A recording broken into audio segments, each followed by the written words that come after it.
इसकी बैलेंसिंग को बिगाड़ दें, जैसे कि हमने इसको निकाल दिया, तो देखो यहाँ पर करंट फ्लो करना स्टार्ट हो गया, मतलब यहाँ पर डिफ्लेक्शन मिलेगा अब, ठीक है। और अगर हम इसको लगा दें तो ये फिर से बैलेंस कंडीशन में आ गया, तो यहाँ पे डिफ्लेक्शन फिर से नहीं मिलेगा।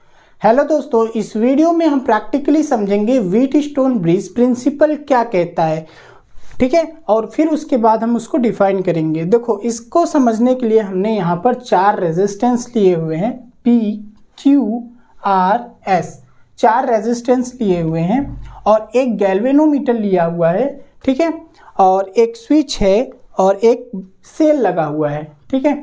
देखो, व्हीटस्टोन ब्रिज प्रिंसिपल ये कहता है कि अगर हम इसके कनेक्शन को ऑन करें तो यहाँ पर हमें क्या मिलेगा, यहाँ पे हमें डिफ्लेक्शन नहीं मिल रहा है, ठीक है, यहाँ पे हमें डिफ्लेक्शन नहीं मिल रहा है, इसका मतलब ये बल्ब ग्लो नहीं कर रहा है, तो यहाँ पे डिफ्लेक्शन भी नहीं मिल रहा है।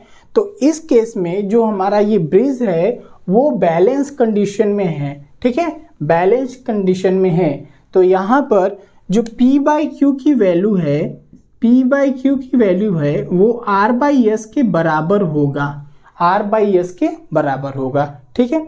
अब हम इसको डिफाइन करेंगे, तो हम इसको डिफाइन कर सकते हैं, if 4 resistance P, Q, R, S are arranged to form a bridge. देखो, ये चारों क्या बना रहे हैं, हमारे ब्रिज बना रहे हैं, ठीक है, ये चारों हमारे एक ब्रिज का फॉर्मेशन कर रहे हैं।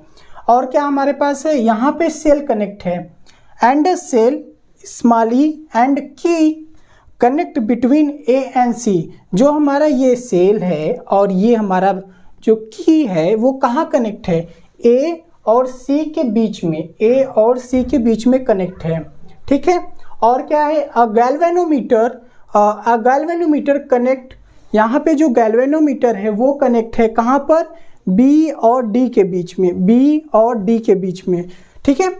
और जैसे ही हम इसको ऑन करते हैं, then after turn on the key, if galvanometer shows no deflection, जब हम इसको ऑन करते हैं तो यहाँ पे गैल्वेनोमीटर में डिफ्लेक्शन नहीं मिल रहा है, इसका मतलब यहाँ पे बल्ब जो है वो ग्लो नहीं कर रहा है। उस केस में जो ये ब्रिज है वो हमारा बैलेंस होगा, no deflection, the bridge is balance. अब देखो, इस केस में जब ये बैलेंस्ड हो गया तो उस केस में जो हमारा P/Q की वैल्यू है वो R/S के बराबर होगा। इस केस में इसकी वैल्यू इसके बराबर होगा।